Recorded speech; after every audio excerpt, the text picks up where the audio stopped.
రాష్ట్ర ప్రభుత్వం అమలు చేసే ప్రతి సంక్షేమ పథకాన్ని సంఘం సభ్యులకు అందేలా కృషి చేస్తామని చేనేత సంఘం నూతన అధ్యక్షుడు స్వర్గం రాజేశం తెలిపారు. భవిష్యత్తులో సంఘంలో మరింత మంది సభ్యులను నమోదు చేసి చేనేత కార్మికుల అభివృద్ధికి అండగా నిలుస్తామని తెలిపారు.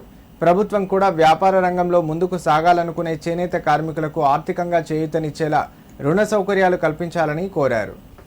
సిద్దిపేట జిల్లా గజ్వేల్ చేనేత సహకార సంఘం కార్యాలయంలో నూతనంగా ఎన్నికైన పాలకవర్గం అధికారికంగా బాధ్యతలు స్వీకరించి తొలి సమావేశాన్ని నిర్వహించింది. ఈ సందర్భంగా సంఘం నూతన అధ్యక్షుడు స్వర్గం రాజేశం మాట్లాడుతూ చేనేత కార్మికులు ఉపాధి కొరతతో తీవ్ర ఆర్థిక ఇబ్బందులు ఎదుర్కొంటున్నారని ఆవేదన వ్యక్తం చేశారు. చేనేత కార్మికులకు ప్రత్యామ్నాయ ఉపాధి అవకాశాలు కల్పించేందుకు ప్రభుత్వం చర్యలు తీసుకోవాలని కోరారు. అదేవిధంగా చేనేత కార్మికులకు పెన్షన్లు, డబుల్ బెడ్రూమ్ ఇల్లు, ఇతర ప్రభుత్వ సంక్షేమ పథకాలలో ప్రాధాన్యత ఇవ్వాలని విజ్ఞప్తి చేశారు. ఈ సమావేశంలో సంఘం కార్యవర్గ డైరెక్టర్లు పాల్గొన్నారు. సంస్థ యొక్క అభ్యున్నతి కోసం ఇంతకుముందు డిఓ గారు మాకు ఛార్జ్ అప్పచెప్తా ఉన్నారు.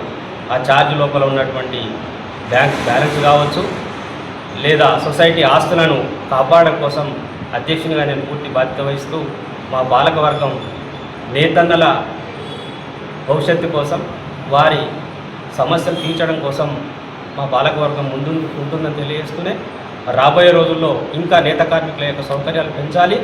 ఇక్కడ ఇప్పుడు నేత కార్మికులు తక్కువగా ఉన్నారు, వారి సంఖ్య కూడా పెంచుతూ వారికి ప్రభుత్వం ద్వారా వచ్చేటువంటి ప్రతి అంశాన్ని కూడా, ప్రతి విషయాన్ని కూడా తెలియజేస్తూ వారికి అందుబాటులో ఉంటూ వారి యొక్క సమస్యలు తీర్చడం కోసం మా పాలకవర్గం ముందుంటుందని చెప్పేసి సందర్భంగా తెలియజేస్తా ఉన్నాం.